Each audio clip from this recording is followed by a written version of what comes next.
Benvenuti al nuovo appuntamento con l'agenda di Sardinian Life, la rubrica con i consigli su come e dove passare il vostro tempo libero in Sardegna. Vediamo alcuni degli eventi più importanti che ci attendono il prossimo weekend. Iniziamo da Baressa, il 15 e 16 settembre, Sagra della Mandorla. Tanti appuntamenti tra le corti del centro storico con mostre, convegni, sfilate delle maschere tradizionali e degustazioni di dolci a base di mandorle.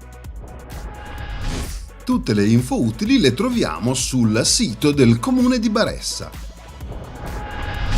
Dal 14 al 16 settembre ad Assemini, festa di Sant'Andrea.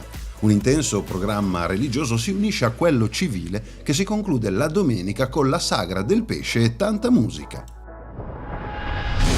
Sulla pagina Facebook Associazione Sant'Andrea Assemini troviamo il post dell'evento con il programma completo. Sabato 15 settembre a Ollastra, festa dello sport. Più di 10 società sportive presentano al pubblico le loro attività in una giornata dedicata allo stile di vita sano.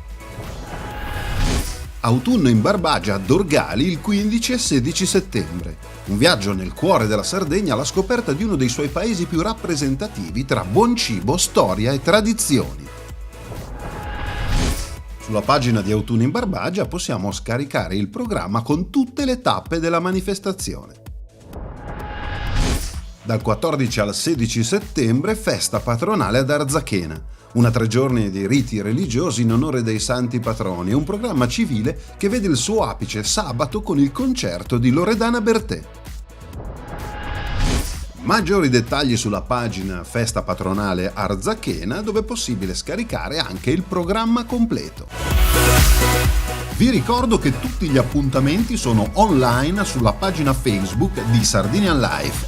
Se invece volete segnalare o promuovere il vostro evento in questa agenda, inviate una mail a info@sardinianlife.it.